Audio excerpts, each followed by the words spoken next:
The victim is called Sir Carmichael Clark, one of the best throat specialists in London. The body was still warm when we found it. If we'd been warned earlier, we definitely could have saved him. It appears that the murderer made a mistake when he wrote his letter. A mistake? Lucky for him. And what if he did it on purpose? No. He's defined his madcap rules and he's sticking to them. It's a matter of pride for him. Shall we go up to the house, Poirot? You go, my friends. I will come soon.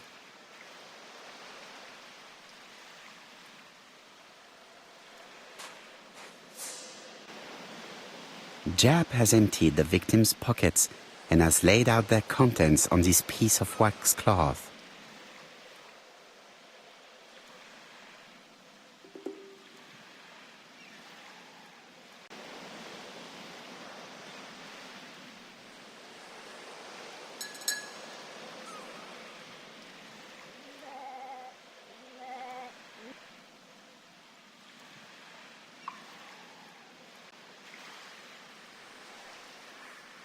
It is pointless.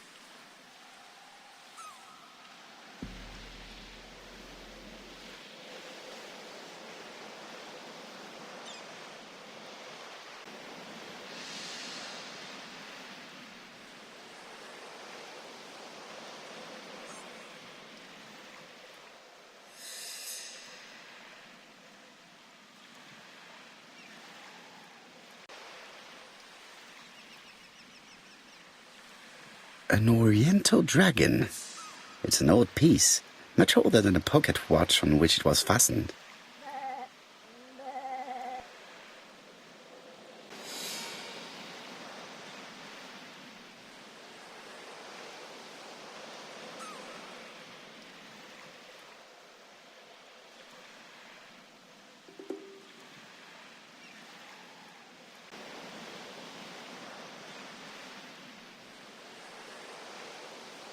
Nothing appears to be missing from this wallet.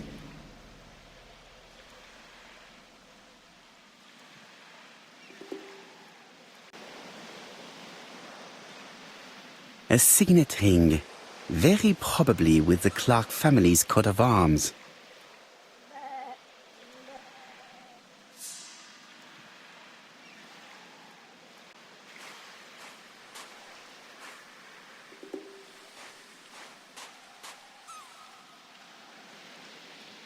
This place is very calming.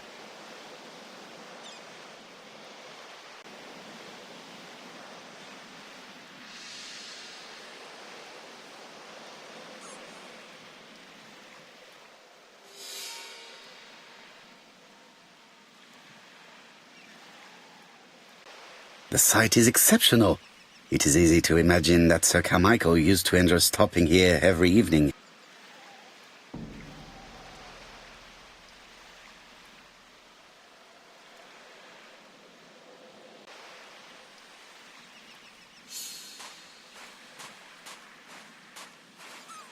The body is just in front of a bush, one of the only bushes in the surrounding area.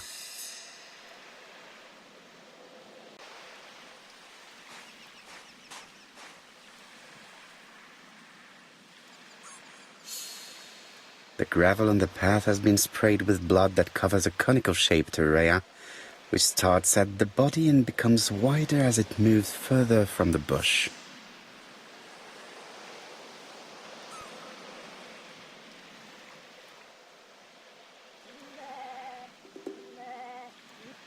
An ABC guide, the murderer's customary signature, covered in blood this time.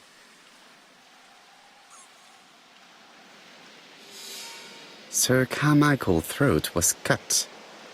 It's a clean incision, a professional murder. Apart from the wound to the throat, the body is untouched. No cuts, no bruises.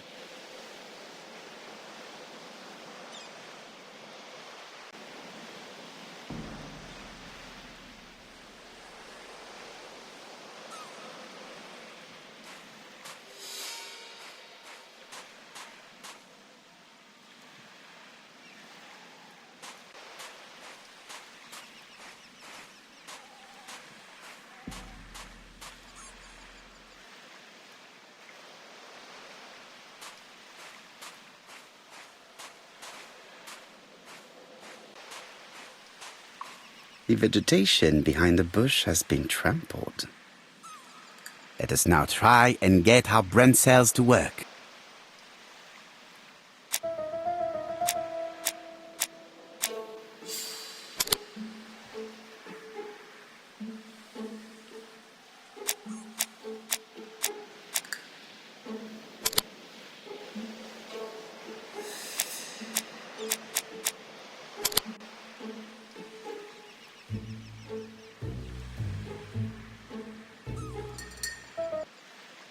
Sir Carmichael had his back to the bush when the killer cut his throat from behind. A fatal blow that sprayed blood over a range of more than 1 meter. Let us now try and get our brain cells to work.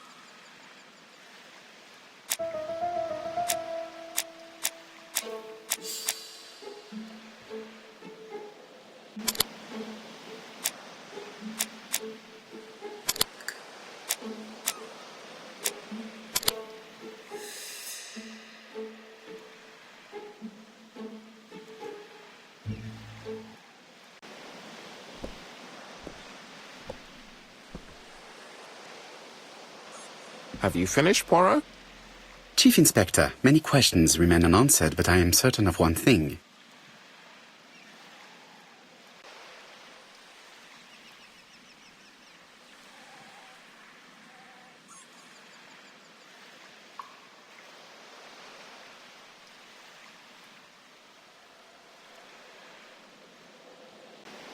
The killer is a daring opportunist. He met Sir Carmichael at nightfall on his deserted path and took advantage of the situation. Impossible. You forget the trampled grass behind the bush. Ah, c'est vrai. It proved that he was waiting for his victim. Quite right. He must have known Sir Carmichael's movements well to plan such an attack.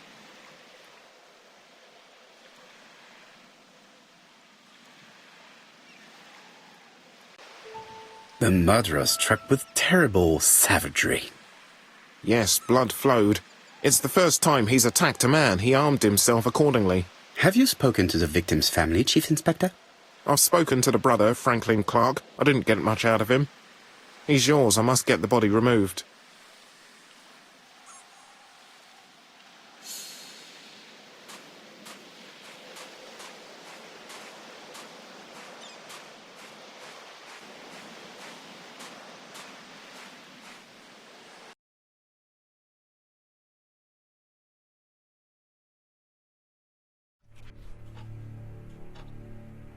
To be honest, this inspector seems rather obtuse. I'm counting on your friend Poirot to catch my brother's murderer. Ah, here he is now. Please, Mr. Poirot. Mr. Poirot, this is my brother's secretary, Miss Thora Gray. Pleased to meet you, Mr. Poirot. Would you like some tea? No, thank you, mademoiselle. I find it hard to digest.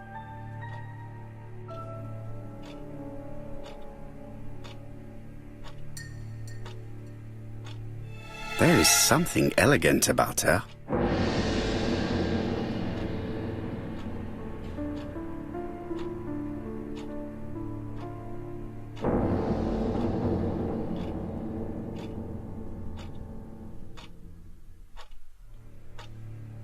She has good taste, except perhaps in her choice of jewelry. Please excuse me, I have to take care of Lady Clark.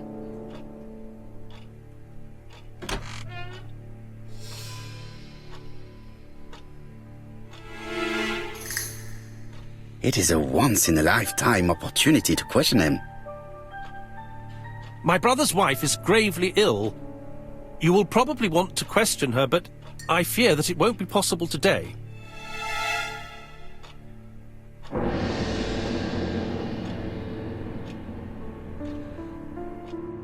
Of course, I understand. Someone set a trap for your brother. Who was familiar with his habits? Everybody knew he took his evening walk at 8:30, and that he always followed the same path.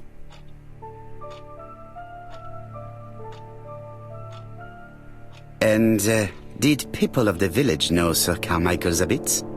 I don't know. It's possible. What were you doing last night? After dinner, I went to my bedroom. At 11 in the evening, the telephone rang. It was the police. I went to look for my brother.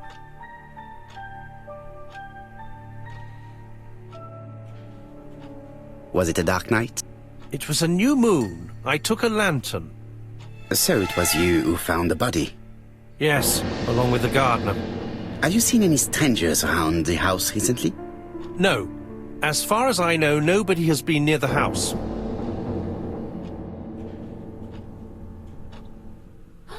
Miss Clark. Oh, Lady Clark must have fallen from her chair. I have to help Miss Grey get her up. Hastings, while our host is gone, let's examine the drawing room. But, Poirot, a gentleman shouldn't... I take full responsibility. All you have to do is to leave the drawing room door ajar and let me know if anyone is coming.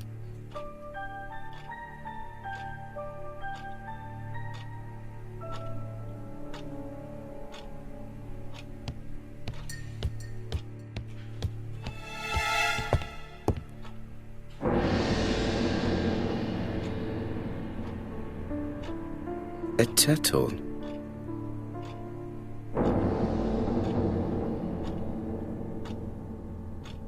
A tiger.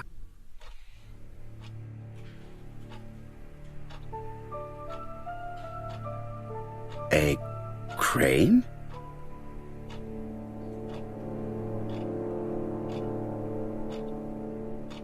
A dragon.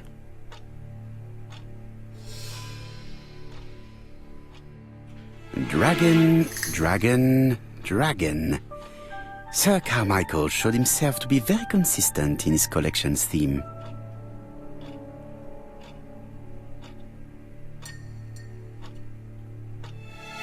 It is an emperor. His place at the center of the table is probably symbolic.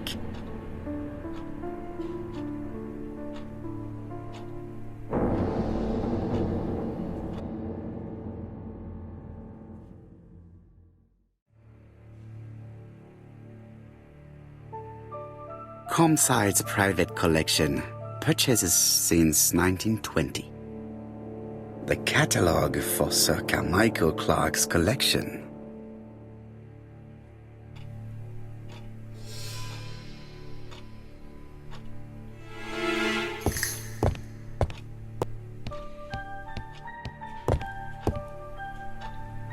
There are some very valuable objects here.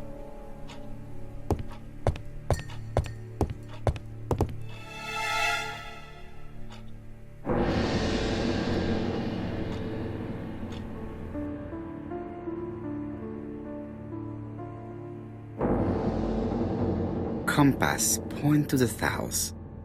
Bronze and magnetite, Han Dynasty, circa 210 BC, purchased in Hong Kong 1935.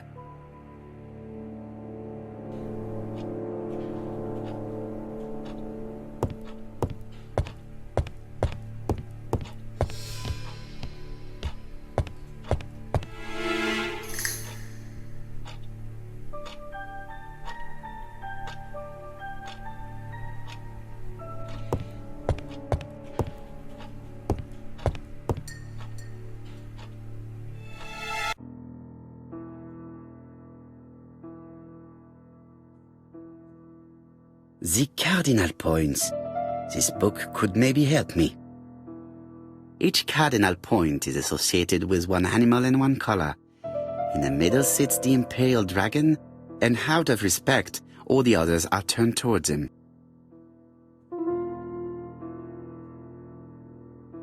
Each cardinal point is associated with one animal and one color. In the middle sits the imperial dragon, and out of respect, all the others are turned towards him. Each cardinal point is a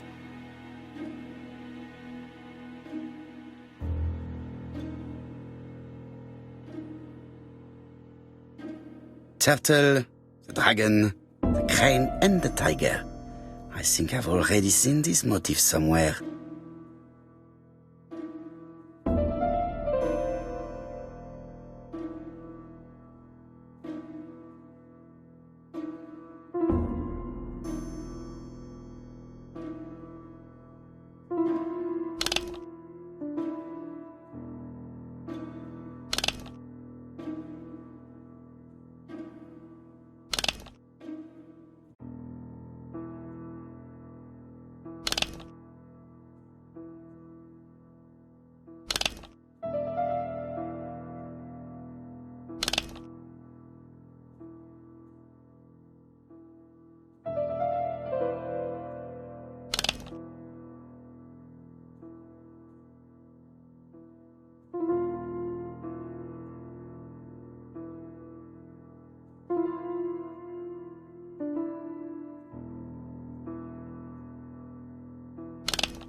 The position of each motif is correct, but they are not turned the same way as on the table.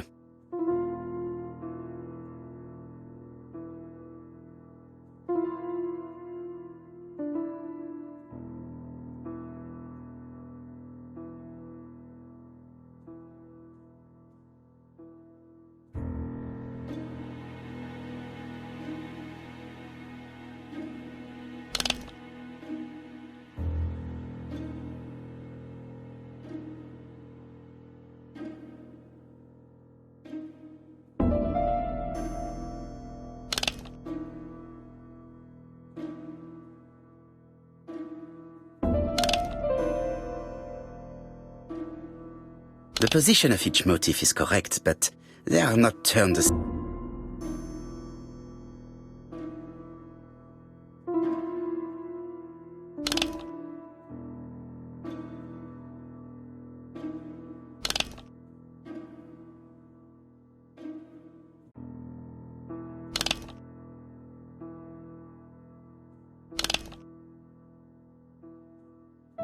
I think I heard a bang. Could it be this cupboard? This is interesting.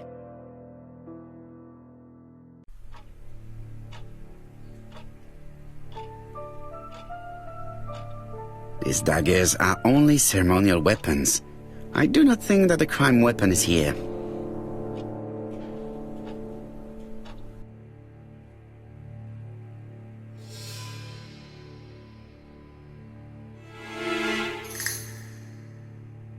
Ernest Logan, MD, Brighton Cancer Institute, 201 Dusk Road, Brighton, Sussex. To Sir Carmichael Clark, MD, ComSci Churston, Devon. Brighton, 1935, January the 5th. As a man of science, I owe it to you to be completely frank. Lady Clark, your wife is suffering from a generalized terminal cancer. I confess I didn't suspect anything like that during the first exams. But with the test results I have received today, there is unfortunately no place for doubt. I estimate that Lady Clark's life expectancy is no more than 1 year. Hospitalization would not help in her case, so I advise you to keep her at home and provide her with as much morphine as required to ease her last moments. Yours sincerely, Ernest Logan.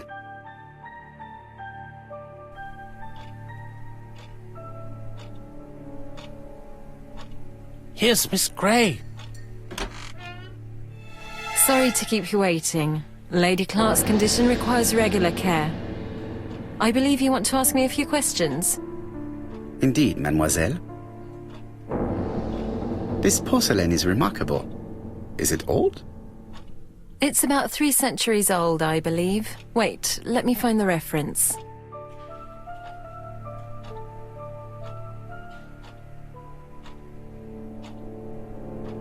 She appears to be very flustered.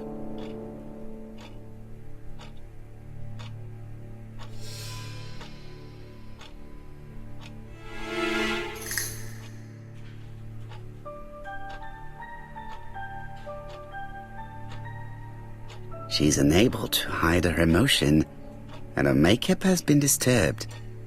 I think that this young woman has just been kissed. Here? Teapot with black dragon, Gangxi period, end of the 17th century. It is a rare piece with unusual colours. You have a good knowledge of art history. Acquired while working with Sir Carmichael.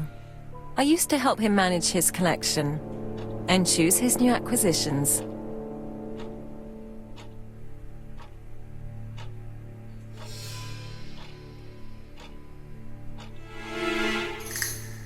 Did you have a good relationship with your employer? He treated me well, and I am sorry for his death. Have you seen any strangers hanging around in the past few days? No. Nobody has been near ComSci.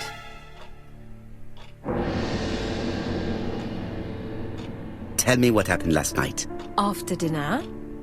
Well, I did some sewing, and then I went to bed. I was woken by the telephone at 11. I heard Franklin Clark speaking with the gardener. They left with some lanterns and they found the body.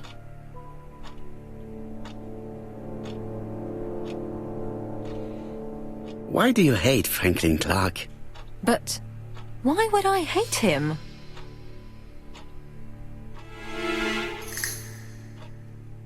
Miss Gray, if I may be so bold, please do not take offence.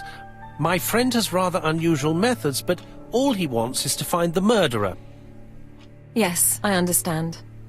I must rest. Please excuse me.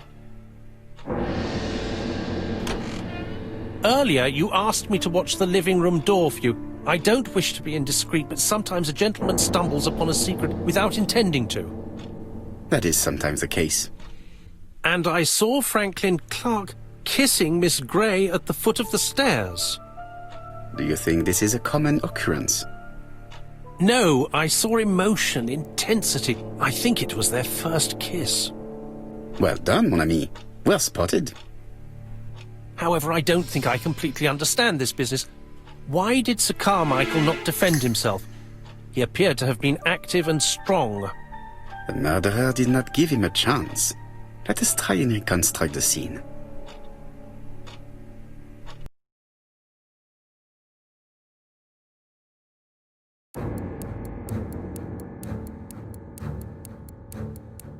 Sir Clark is taking his customary walk.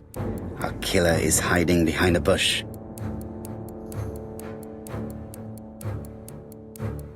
The old man walks quietly along the gravel path.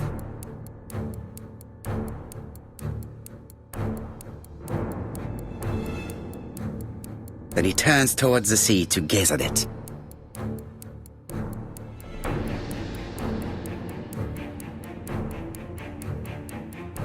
The killer leaves his hiding place on the right-hand side. He approaches silently over the grass. Then he throws himself on his prey and cuts the poor man's throat. He then lays down the ABC before leaving. Everything appears to match the crime scene, mon cher Hastings. That is exactly what happened.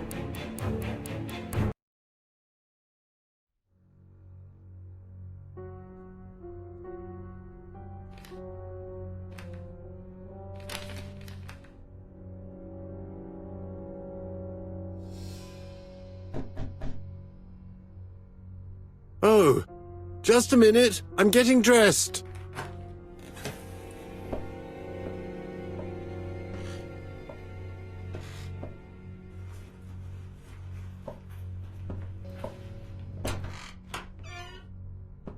Mr. Kirst, have you recently returned from Churston? Yes. Indeed I have. Have you seen the papers? And to think that you might have rubbed shoulders with the killer. Imagine that. Mr. Kirst, are you all right? You don't seem well. My apologies. My throat is burning and my head feels heavy. It's ever since the war, you know. Since my injury, my head has never been the same.